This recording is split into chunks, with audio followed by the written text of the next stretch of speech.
ఇప్పుడు మనం బంగాళదుంపలు హార్వెస్ట్ చేసుకుందామండి.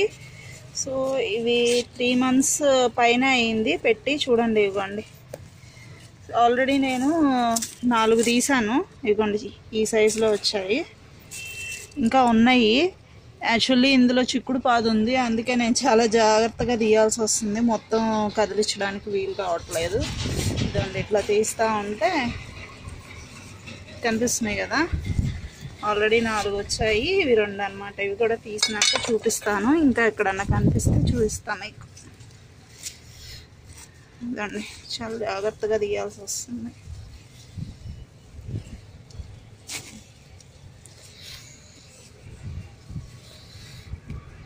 యాక్చువల్లీ ఇట్లా టూల్స్ యూస్ చేస్తే ఏంటంటే ఇవి కొంచెం డిస్టర్బ్ అవుతున్నాయి అన్నమాట.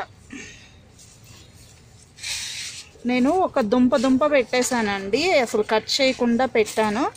3 months వరకు అసలు దాన్ని ఇంకా నేను చూడలేదు. 3 months అసలు 100 days 90 daysకి అట్లా వస్తాయి దుంపలు మనకి అని చెప్పేసి.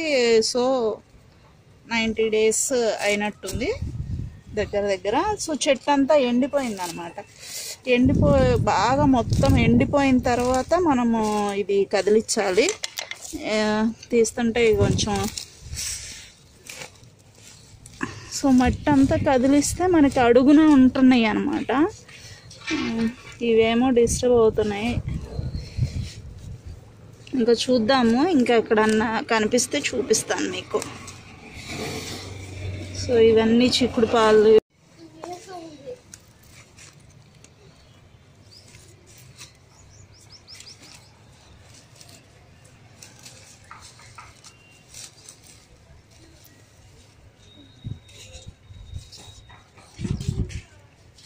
బేబీ పొటాటో లాగా ఉంది. అడుగు వైపున ఉన్నాయండి, ఇంకా బాగా తీసి చూడాల్సి వస్తుంది. సో ఇందులో నేను మట్టాను, ఇది ఉంటుంది కదా పశువుల ఎరువు కలిపి పెట్టాను. సో ఒక దుంప పెడితే దగ్గర 6 దుంపల దాకా వచ్చాయి, పర్లేదు. అయితే 3 నెలల వరకు దాన్ని ఇంకా కదిలించకూడదండి. నేను 3 months తర్వాతే చూస్తున్నాను వీటిని. సో ఇందులోనే నేను చిక్కుడు ఇంకా కొన్ని ఆకుకూరలు అట్లా వేసుకున్నాను.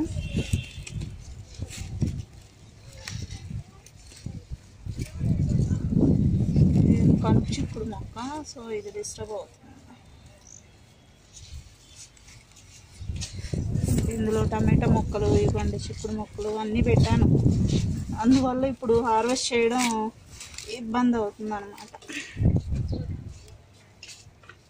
అయితే లేనట్టే ఉన్నాయి. సో వాటి రూట్స్ అంతా డిస్టర్బ్ అవుతాయి. ఫ్రెండ్స్ చూసారు కదా, ఒక్క దుంప పెడితే మనకి ఇన్ని దుంపలు రెడీ అయ్యాయండి. సో ఒకటే మొక్కకు మనకి ఇన్ని వచ్చాయి. ఇంకా నేను మొత్తం అడుక్కానో చూడలేదు, ఎందుకంటే ఈ మొక్కలు డిస్టర్బ్ అవుతాయి కదా అన్నట్టు.